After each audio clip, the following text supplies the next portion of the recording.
about his greatest journey. He talked about the angel that came to Mary, and then he talked about the journey when he had to carry all that heavy stuff. And then last week, what did he talk about? There was no room for them once they got to that town, and they had to go in that stinky old barn, didn't they? Well, today, and we're a little bit ahead because Christmas is, coming, but it's before next Sunday. But today, Eli's going to tell us about when the king was born. I guess this is it for tonight. The man was right. The stable was very smelly.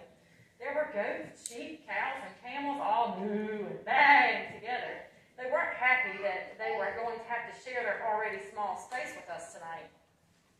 Joseph cleared some space in the hay, lay Mary down, and quickly fell asleep. I lay down to sleep next to them, but all I could hear were the goats in the corner chatting away. Who are these people? Why are they allowed in our house? They are taking up all of our space. They were being very unkind. I turned over and did my best to tune them out, finally falling fast asleep with dreams of carrots and fresh grass going through my head. I woke up to see Joseph all flustered. All the other animals were backed up against the wall. What was going on? Mary was lying on the straw, looking quite uncomfortable when the innkeeper's wife burst into the stable. Everyone keep calm. The baby is going to be born today. Finally, we've been waiting for that kid for such a long time. The innkeeper's wife sent Joseph out to get some towels and knelt down next to Mary. I stood back and kept control of the now very excited sheep in the back corner. Sheep can be very difficult when they get excited. After what seemed like ages, there was a very loud cry. The baby was born. Now, I thought this was meant to be a very special baby sent by God to save us all. But the baby looked like any other baby I had ever seen. He cried a lot, wanted food a lot, slept a lot, and needed his diaper changed a lot. He could do nothing by himself. How was he supposed to save the whole world?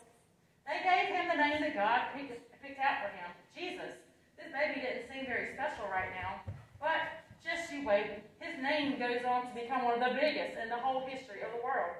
Pretty crazy to think about when you're looking at the squirming baby lying in a cow's manger. We're going to read one more part today. Next one's about shepherds. You're a shepherd tonight?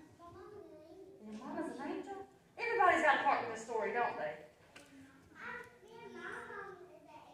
Angels? I bet y'all are lots of angels. I hope that's what happens. Let's read the part about the shepherds. Now, at the same time that all of that excitement was happening in the barn, other exciting things were taking place in a field far, far away. Actually, my friend Sophia, a sheep I had met on vacation once, was there to witness the whole thing, so I'll let her tell it. Sophia was stuck in my attic, so she is not here to tell it. I'm going to read what Sophia said. Oh my goodness, we were just minding our own business, eating some grass here and there, when an entire choir of angels just showed up. There was music, there was choreographed dancing, trumpets, singing, the whole deal. The shepherds who were watching us were terrified. All they knew was sheep and shepherding, and as far as they knew, this situation was not part of the job description. They looked at each other, they looked at us, and then back at the angels. When one of them spoke, saying, "Shepherds, do not be afraid. We have been sent here by God to tell you some amazing news. There is a new king being born in the town of Bethlehem, and he wants you to go visit him." "Why us?" the shepherds asked. "We are just some poor and dirty shepherds. A king would never want to see us." "Well, this king is different," the angel said. "He wasn't chosen by people, but by God. He wants to get to know everyone. It doesn't matter if you are rich or powerful or have great clothes. He's here to help everyone." So the shepherds and all the sheep left the hill and made our way to Bethlehem. We were all very excited. And that's where we are in our story in life, too. We're all very excited because what's coming this week? Christmas. Yes, but It's God's birthday. it is Jesus' birthday. It is. And I hope that just like these... God's birthday because Christmas Eve. That's right. And I hope that instead of expecting Santa this week, you all are just as excited as the sheep and all those other animals in the stable and as the shepherds. I hope you're just as excited that Jesus is coming as you are that Santa's coming. And then that's not the end of the story.